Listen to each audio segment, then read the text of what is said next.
जय हिंद दोस्तों, प्रकाश आईएएस में आप सभी का स्वागत है। यूपी SSSC 1 दरोगा की जो मुख्य परीक्षा होने वाली है उसके लिए हम अपनी चैप्टर वाइज सीरीज कर रहे थे, जिसको कि हम ज्ञान मुद्रा पब्लिकेशन हाउस वाली जो किताब है उससे कर रहे थे और इसमें हमने अब तक 7th चैप्टर तक देखा था। आज हम देखते हैं उसके आगे। हमारा अगला चैप्टर है वन संरक्षण अधिनियम, भारतीय वन अधिनियम और वन्य जीव संरक्षण अधिनियम। तो चलिए हम स्टार्ट कर। हमारा चैप्टर 8 है वन संरक्षण अधिनियम, भारतीय वन अधिनियम और वन्य जीव संरक्षण अधिनियम, forest conservation act, Indian forest act and wild life protection act.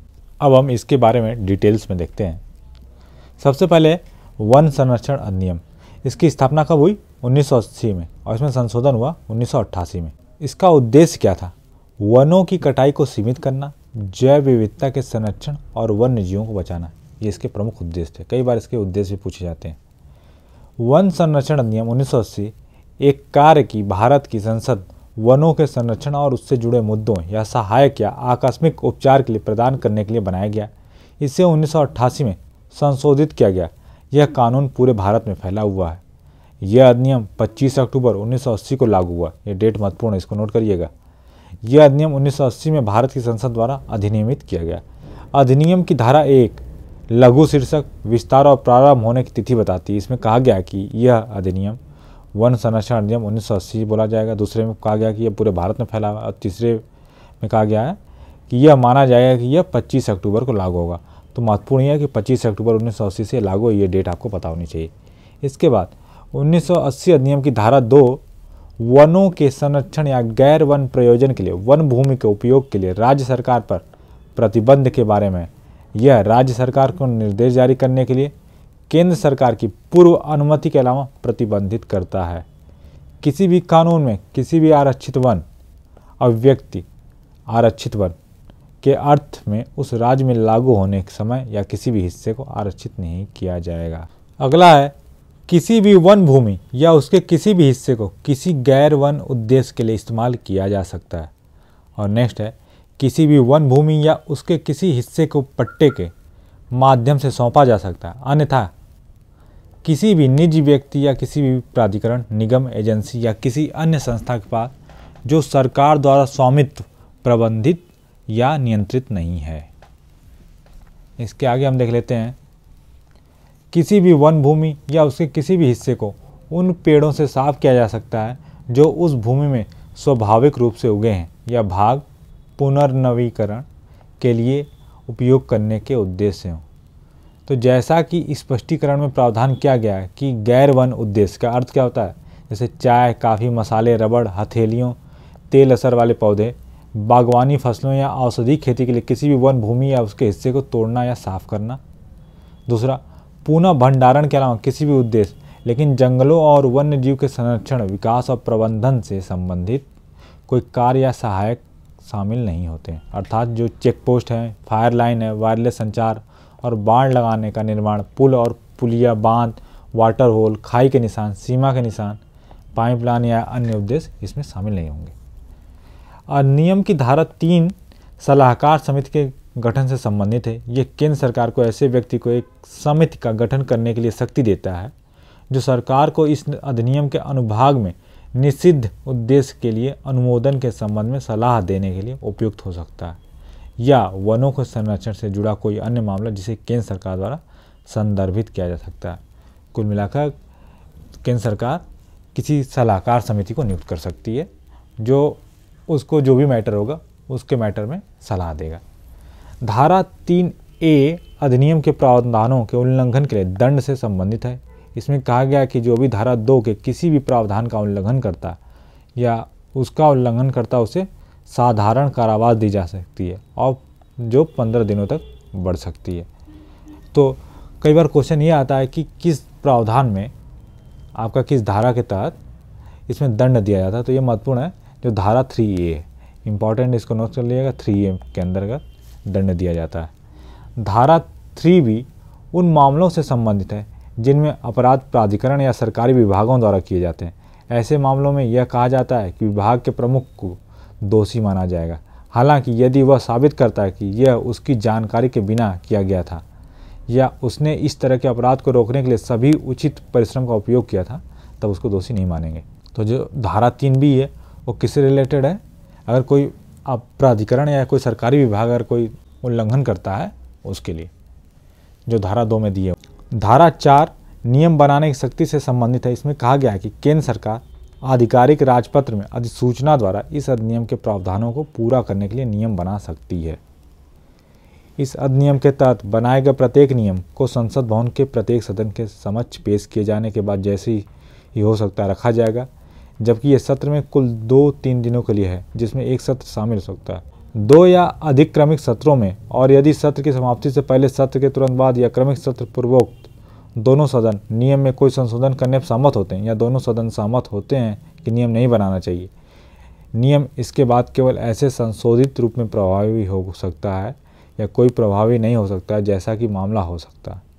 हालांकि इस तरह का कोई भी संशोधन या विलोपन उस नियम के तहत पहले की गई किसी भी वैधता के पक्षपात के बिना होगा। कुल मिलाकर इसको संसद से पास करना होगा, और अगर उसमें चेंजेस करने हैं, कुछ संशोधन करने हैं, वह संसद के द्वारा ही किए जा सकते हैं। इसके बाद जो हमारा धारा 5 है, धारा 5 निरसन और बचत से संबंधित है। इसमें कहा गया कि वन संरक्षण अध्यादेश 1980 इसके द्वारा प्रतिस्थापित किया गया है। सेकंड, इस तरह के निरसन के बावजूद इस अध्यादेश के प्रावधानों के तहत किए गए कुछ भी या किसी भी कार्रवाई को इस अधिनियम के संबंधित प्रावधानों के तहत किया गया या लिया गया माना जाएगा। आगे हम देखते हैं जो वन संरक्षण अधिनियम है उसमें 2022 के जो प्रावधान है उसमें, तो इसमें समितियों का गठन, इसने सलाहकार समिति, प्रत्येक एकीकृत क्षेत्रीय कार्यालयों में से एक क्षेत्रीय अधिकार प्राप्त समिति और राज्य या केंद्र शासित प्रदेश सरकार के स्तर पर एक स्क्रीनिंग समिति का गठन किया जाएगा। क्षतिपूरक वनीकरण, तो पर्वतीय या पहाड़ी राज्य वन भूमि को अपने भौगोलिक क्षेत्र के 2/3 से अधिक कवर करने वाले हरित आवरण के साथ, या राज्य या केंद्र शासित प्रदेश अपने भौगोलिक क्षेत्र के 1/3 से अधिक को कवर करने वाले वन भूमि के अंतरण के सक्षम होंगे। इसके अलावा अन्य राज्यों, केंद्र शासित प्रदेशों जहां कवर 20% से कम है में प्रतिपूरक वन रोपण करना पड़ेगा। मतलब जो भी पहाड़ी या पर्वतीय राज्य है वहाँ पर कितना होना चाहिए, कम से कम वन 2/3 भाग पे, और अन्य जो स्टेट है यूटी वहाँ कम से कम आपका 1/3 होना चाहिए। और अगर किसी राज्य या केंद्र शासित प्रदेश में 20% से भी कम है तो वहाँ पे उसको कमी को पूरा करने के लिए 1/3 हिस्सा कम से कम कंप्लीट करने के लिए उनको वनों का आरोपण करना पड़ेगा। इसके बाद निजी वृक्षारोपण की भी अनुमति मिल गई। यह नियम निजी पार्टियों के लिए वृक्षारोपण करने और उस भूमि को उन कंपनियों को बेचने का प्रावधान करता है जो आवश्यक प्रतिपूरक वनीकरण लक्ष्यों से प्रेरित हैं। मतलब आप अपना निजी वन बना के किसी कंपनी को बेच सकते हैं, जो कंपनी को सरकार की तरफ से आदेश होगा कि उसको पेड़ लगाने थे, उसको वृक्षारोपण करना था, अगर उसने वनों की कटाई की थी तो। नवीन नियमों से पहले राज्य निकाय या फेसी को दस्तावेज अग्रेसित करते थे, जिसमें इस स्थिति की जानकारी भी शामिल होती थी कि क्या संबंध क्षेत्र में स्थानीय लोगों के वन अधिकारों का निपटान भी किया गया है। लेकिन अब जो नया नियम है उसमें ये सारी चीज़ें नहीं होगा। इसके बाद नेक्स्ट है ग्राम सभा की जो सहमति है उसकी आवश्यकता खत्म कर दी है। नए नियमों के अनुसार एक परियोजना जिसे एक बार एफसी द्वारा अनुमोदित कर राज्य के अधिकारियों को सौंप दी जाएगी, प्रतिपूरक निधि और भूमि एकत्र करेंगे, इसे अंतिम अनुमोदन के लिए संसाधित करेंगे। पहले ग्राम सभा या क्षेत्र के गांव में शासी निकाय की सहमति के लिए वन भूमि के परिवर्तन तो लिखित सहमति की आवश्यकता थी। पहले क्या रिटर्न परमिशन चाहिए होती थी जो भी ग्राम सभा होती थी, लेकिन अब क्या कि उसकी आवश्यकता को समाप्त कर दिया है ये जो नया नियम आया 2022 वाला। इसके आगे वनों में निर्माण कार्य की अनुमति दे दी गई है। वन सुरक्षा उपायों और आवासीय इकाइयों एक मुश्त छूट के रूप में 250 स्क्वायर मीटर के क्षेत्र तक वास्तविक उद्देश्यों के लिए संरचनाओं के निर्माण कार्य के अधिकार की अनुमति दे दी गई है। नेक्स्ट है हमारा, इसके बाद हम देखते हैं जो अपना भारतीय वन अधिनियम के बारे में। तो भारतीय वन अधिनियम जो इंडियन फॉरेस्ट एक्ट है 2019 की परिकल्पना भारतीय वन अधिनियम 1927 के संशोधन के रूप में की गई है। यह भारत के वनों की समकालीन चुनौतियों का समाधान करने का एक प्रयास है। इसमें वन अपराध को रोकने के लिए हथियारों आदि का उपयोग करते हुए वन अधिकारी को क्षतिपूर्ति प्रदान करने का भी प्रस्ताव दिया गया। संशोधन मसौदा के अनुसार वन अधिकारी जिसका पद रेंजर के पद से नीचे न हो के पास वन अपराधों की जांच करने और जो दंड प्रक्रिया संहिता CRPC जिसको बोलते हैं कोड ऑफ क्रिमिनल प्रोसीजर 1973 तक तलाशी करने या तलाशी संबंधी वारंट जारी करने की भी शक्ति होगी। जो रेंजर से जो भी ऊपर के पद होंगे उनके पास यह पावर आ जाएगी। कोई भी वन अधिकारी, वनपाल या उससे बड़े पद पर पदस्थ अधिकारी किसी भी समय अपने क्षेत्राधिकार के अंदर किसी भी भूमि में प्रवेश कर सकता है और निरीक्षण कर सकता है। मतलब कि अगर जो भी उसके एरिया के अंदर है उस एरिया में जाके जब भी चाहे वो चेक कर सकता है। इस अधिनियम में वनों से प्राप्त खनन उत्पादों और सिंचाई का उद्योगों में इस्तेमाल होने वाले पानी का आकलित मूल्य का 10% तक वन विकास उपकर के रूप में प्रस्तावित किया गया था। कितना परसेंट? 10% तक। यह राशि एक विशेष कोष में जमा की जाती और इसका उपयोग विशेष रूप से वनीकरण, वन संरक्षण और वृक्षारोपण, वन विकास और संरक्षण से जुड़े अन्य सहायक उद्देश्यों की पूर्ति के लिए किया जाना था। आगे हम देख लेते हैं ये जो संशोधन हुआ था इसमें क्या क्या विवादास्पद तथ्य थे उनको। तो वन अधिकारियों को कानूनों के उल्लंघन करने वाले आदिवासियों को गोली मारने का पूर्ण अधिकार दिया गया था। ये काफ़ी ज़्यादा विवादास्पद था। किसी फॉरेस्ट गार्ड द्वारा अपराधी को मारे जाने की स्थिति में राज्य सरकार तब तक उस मामले पर अभियोजन शुरू नहीं कर सकती थी जब तक कि किसी सरकारकारी मजिस्ट्रेट के अधीन इस मामले की जांच शुरू ना हो। और नए संशोधन के तहत वन विभाग किसी भी जंगल को आरक्षित घोषित करने और वनों में निवास करने वाले समुदायों को उनकी पैतृक भूमि से अलग करने का अधिकार दिया गया था। ये भी विवादास्पद था और इससे अपने जीवन यापन के लिए वनों पर निर्भर जनजातीय आबादी बहुत अधिक प्रभावित होती। इसके बाद जो वन्य जीव संरक्षण है उससे संबंधित जो अधिनियम उनको देखते हैं। वन्य जीव वर्ग में वे सभी जीव आते हैं जो गैर पालतू होते हैं, जिनको हम पालतू नहीं बना सकते, वो सभी क्या होते हैं? वन्य जीव कहलाते हैं। वन्य जीव सुरक्षा एवं संरक्षा के लिए कई नियम कानून बनाए गए हैं, जैसे Madras wild elephant preservation act 1873, wild bird protection 1887, Bengal rhinoceros preservation act 1932, Assam rhinoceros preservation act 1954, central board on wildlife 1952, wildlife protection act सबसे महत्वपूर्ण है 1972 और all India elephant preservation act 1979। तो इसके बाद हम देखते हैं जो भारतीय वन्य जीव संस्थान है उनके बारे में। इस संस्थान की स्थापना कब हुई? 1982 में हुई।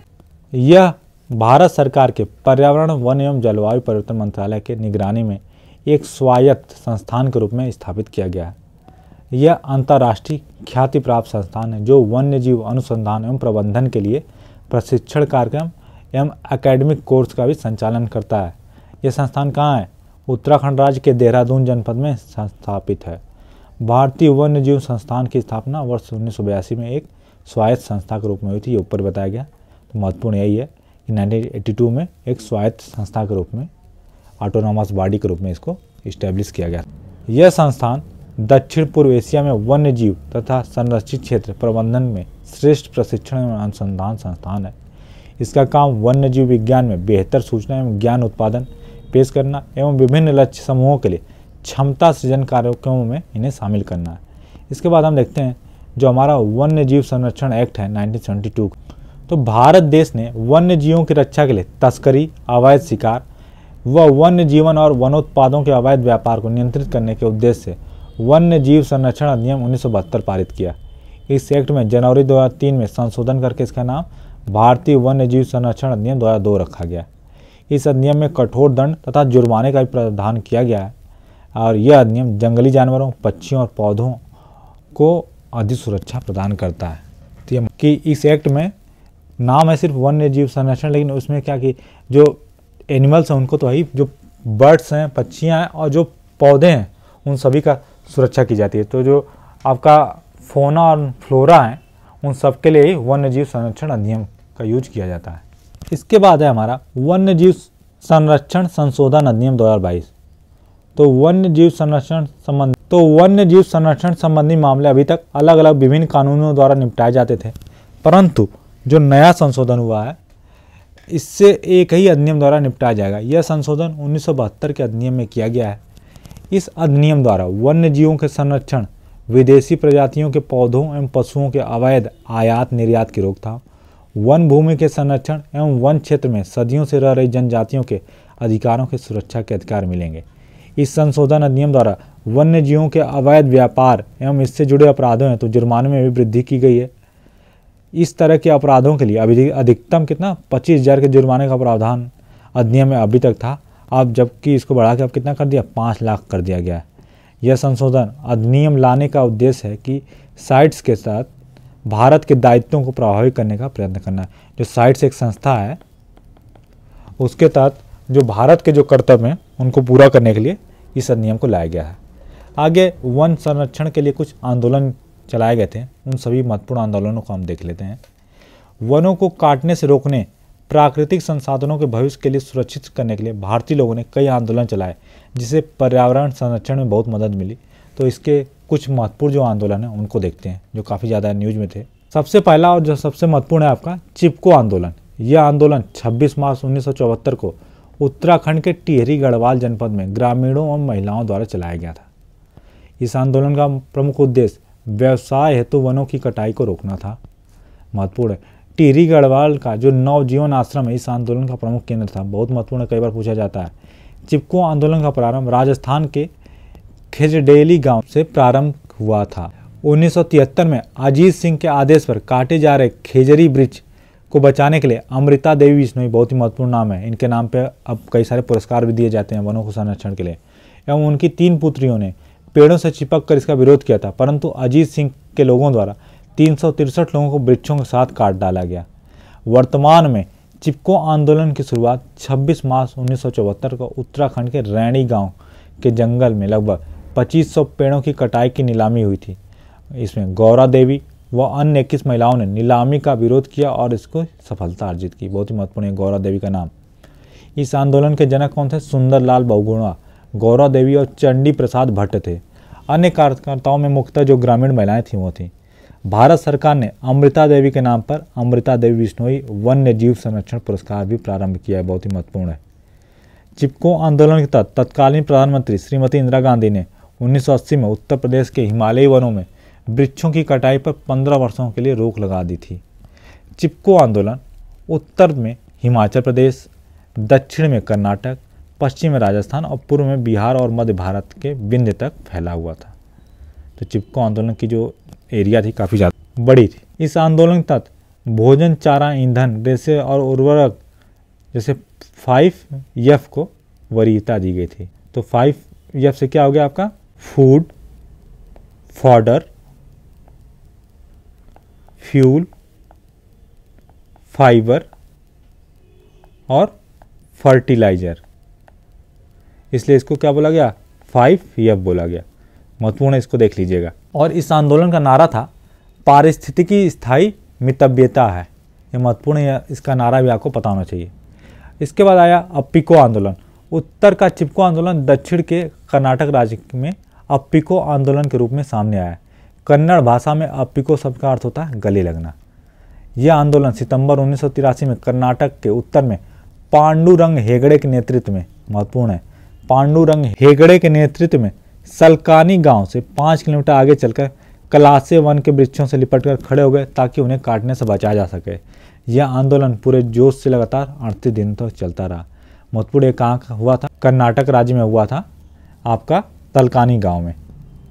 इसके बाद अगला आंदोलन है नर्मदा बचाओ आंदोलन। सरदार सरोवर बांध गुजरात जो है नर्मदा नदी बना हुआ, यह परियोजना गुजरात, मध्य प्रदेश और महाराष्ट्र राज्यों की सम्मिलित बहुउद्देशीय परियोजना है। इस परियोजना द्वारा लगभग 1 लाख लोगों के विस्थापित होने एवं 37,000 हेक्टेयर भूमि के जलमग्न होने का खतरा था। इसमें 58% आदिवासी शामिल थे। यह आदिवासियों, किसानों, पर्यावरणविदों एवं मानवाधिकार कार्यकर्ताओं द्वारा चलाए जाने वाला बड़ा आंदोलन था। इसमें किसका नेतृत्व किसने किया था? मेधा पाटेकर, बाबा आमटे एवं अरुंधति राय द्वारा किया गया था। ये तीनों नाम महत्वपूर्ण पूछे जाते हैं आपका कि किस आंदोलन से संबंधित है। नेक्स्ट आंदोलन है जंगल बचाओ आंदोलन। सर्वप्रथम यह आंदोलन कब हुआ? 1980 में बिहार राज्य में प्रारंभ हुआ, उसके बाद झारखंड और ओडिशा में भी पहुंच गया था। इसके आगे देखते हैं, यह आंदोलन झारखंड राज्य के सिंहभूम जनपद के आदिवासियों द्वारा तब तक चलाया गया जब तक सरकार ने प्राकृतिक जंगल को काटकर वहां पर कीमती सागौन के वृक्षों को लगाना प्रारंभ कर दिया। इसके बाद अगला जो आंदोलन है नवदान्या आंदोलन। यह आंदोलन 1982 में वंदना शिवा द्वारा जैव विविधता संरक्षण एवं जैविक खेती को बढ़ावा देने के लिए किया गया था। नेक्स्ट है विकास के विकल्प। यह क्या है कि एनजीओ है, इसे 1983 में अशोक खोसला ने स्थापित किया था। इन्होंने जमीनी स्तर पर वित्तीय, सामाजिक, पर्यावरणीय स्थिरता के हेतु कार्य करना प्रारंभ किया। इसने संपूर्ण भारत में 3 लाख से अधिक लोगों को रोजगार दिया। नेक्स्ट है बलिया पाल आंदोलन। यह आंदोलन भारत के पूर्वी तट बंगाल की खाड़ी के पास ओडिशा के बालासोर जनपद के बलियापाल एवं भोगराय गांव में भारत सरकार द्वारा मिलिट्री स्टेशन बनाए जाने से 45,000 लोगों के विस्थापित होने की समस्या से संबंधित है। इन क्षेत्रों में रॉकेट एवं मिसाइल की टेस्टिंग से भूमि की उर्वरता खत्म हो सकती है, इसलिए यह बलियापाल आंदोलन चलाया गया था। अगला है गंगा बचाओ आंदोलन। यह एक अहिंसात्मक आंदोलन है जो गंगा को स्वच्छ बनाने के लिए चलाया गया था। गंगा बचाओ आंदोलन के लिए गंगा सेवा अभियान, पुणे स्थित राष्ट्रीय महिला संगठन एवं अन्य संगठनों द्वारा व्यापक समर्थन प्राप्त हुआ इसको। अगला जो आंदोलन है मैती आंदोलन, बहुत ही ज़्यादा महत्वपूर्ण। इस आंदोलन की शुरुआत 1994 में हुई चमोली जनपद के कल्याण सिंह रावत द्वारा किया गया था। शादी विवाह के अवसर पर दूल्हे के जूता चोरी की रस्म में नेग की परंपरा को खत्म करते हुए दूल्हे द्वारा लड़की के मायके, जो मतलब मायका क्या बोलते हैं उत्तराखंड में, मैती बोलते हैं, मैती में एक पेड़ लगाने की रस्म के रूप में आंदोलन स्टार्ट हुआ था। बिश्नोई आंदोलन, यह आंदोलन 500 वर्ष पहले 15वीं शताब्दी में संत जामोजी द्वारा राजस्थान में प्रारंभ किया गया था। नेक्स्ट आपका साइलेंट वैली आंदोलन। यह आंदोलन 1973 में साइलेंट वैली जो संरक्षित क्षेत्र है, इसमें जो जल विद्युत प्रोजेक्ट बन रहा था उससे बचाने के लिए प्रारंभ किया गया था। इसके बाद यह आंदोलन केरल में प्रारंभ किया गया और इसका उद्देश्य कुंतीपुषा नदी पर बनने वाले बांध की योजना को रद्द करवाना था। तो इस तरह हमने देखा जो कुछ महत्वपूर्ण आंदोलन थे उनको। इसके बाद कुछ और महत्वपूर्ण फैक्ट देख लेते हैं। नर्मदा बचाओ आंदोलन किन राज्यों की संयुक्त परियोजना की देन है? तो गुजरात, मध्य प्रदेश और महाराष्ट्र में। चिपको आंदोलन का मूल रूप से किसके विरुद्ध था? तो जो वनों की कटाई थी उसके विरुद्ध था। 15वीं शताब्दी के संत जाम्भोजी ने राजस्थान में कौन सा आंदोलन स्टार्ट किया था? तो उन्होंने बिश्नोई आंदोलन स्टार्ट किया। अगला है 1982 में नवधान्य आंदोलन की स्थापना किसने की? तो ये वंदना शिवा के द्वारा की गई। नेक्स्ट है हमारा अमृता देवी स्मृति पुरस्कार किसके लिए दिया जाता है? तो ये वन एवं वन्य जीवों की सुरक्षा के लिए दिया जाता है। किस आंदोलन से प्रभावित होकर कनाडा की पूर्व प्रधानमंत्री फ्लोरा डोनाल्ड आंदोलन के प्रवर्तक कल्याण सिंह रावत से मिलने आई थी? तो ये मैती आंदोलन जो उत्तराखंड में चलाया जा रहा था। नेक्स्ट हमारा टुमारोज बायोडाइवर्सिटी बुक के लेखक कौन है? वंदना शिवा। फूलों घाटी कहाँ पे है? तो ये उत्तराखंड में है। गौरा देवी, चंडी प्रसाद भट्ट और सुंदरलाल बहुगुणा किस आंदोलन से संबंधित हैं? तो चिपको आंदोलन से। नेक्स्ट है सामाजिक वानिकी एवं पारिस्थितिकी पुनर्स्थापन संस्थान कहाँ है? तो ये प्रयागराज में है, उत्तर प्रदेश में।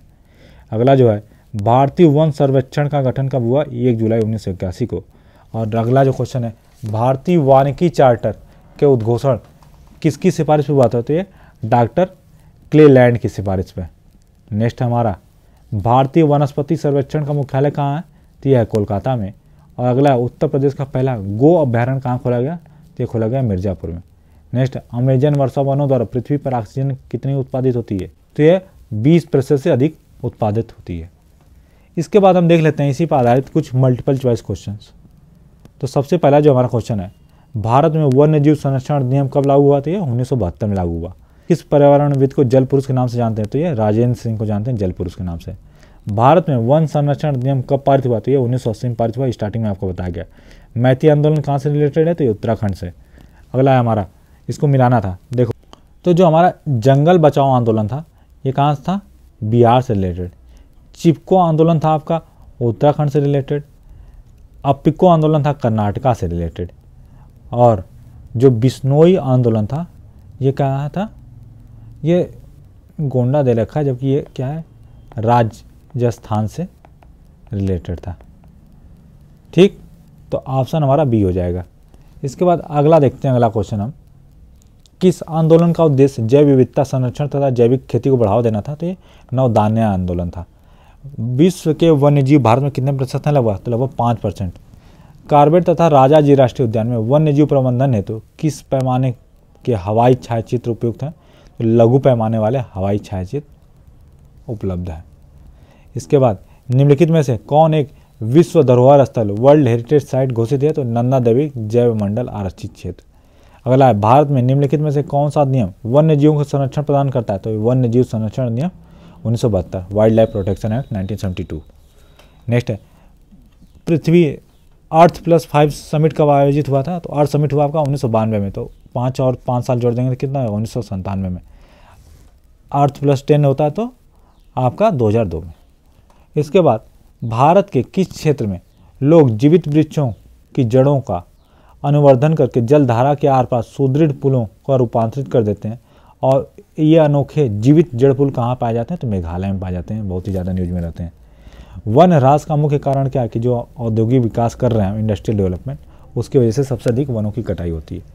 निम्नलिखित में से जो चिपको आंदोलन है उसके नेता कौन थे? तो सुंदरलाल बहुगुणा थे।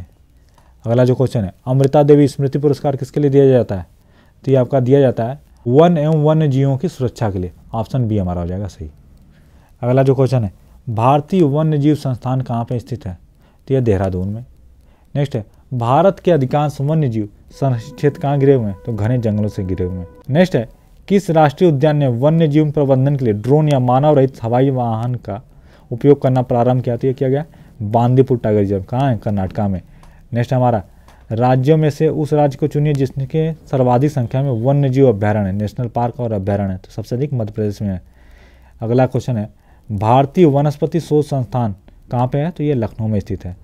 नेक्स्ट हमारा, वन्य जीव सुरक्षा नियम 1972 के अनुसार किसी व्यक्ति द्वारा विधि द्वारा किए गए कतिपय उपबंधों के अधीन होने के सिवा निम्नलिखित में से कौन सा प्राणी का शिकार नहीं किया जा सकता? तो देखिए, इनमें से घड़ियाल का भी नहीं कर सकते, भारतीय जंगली गधा का भी नहीं कर सकते और जंगली भैंसों का भी नहीं कर सकते। तो तीनों जगह 1, 2, 3 किसी का नहीं कर सकते। अगला जो क्वेश्चन है, वन्य जीव संरक्षण पर निम्न में से कौन सा एनजीओ समर्पित है? तो WWF, world wide fund for nature जो है यह समर्पित है। और नेक्स्ट है, निम्नलिखित अंतर्राष्ट्रीय संस्थाओं में से कौन सी संस्था वन्य जीव संरक्षण के प्रति समर्पित है? तो जो UNDP है, यूनाइटेड नेशनल डेवलपमेंट प्रोग्राम, ये उसके लिए समर्पित है। तो दोस्तों, इस प्रकार हमने देखा जो हमारा चैप्टर था वन संरक्षण अधिनियम, भारतीय वन अधिनियम और वन्य जीव संरक्षण अधिनियम, इससे संबंधित। अगर आपको इसकी PDF प्राप्त करनी हो तो PDF आपको हमारे टेलीग्राम चैनल पर उपलब्ध होगी। साथ ही साथ अगर आपको हमारे वीडियो पसंद आ रहे हैं तो वीडियो को लाइक करें, चैनल को सब्सक्राइब करें और अपने दोस्तों के साथ अवश्य शेयर करें। धन्यवाद।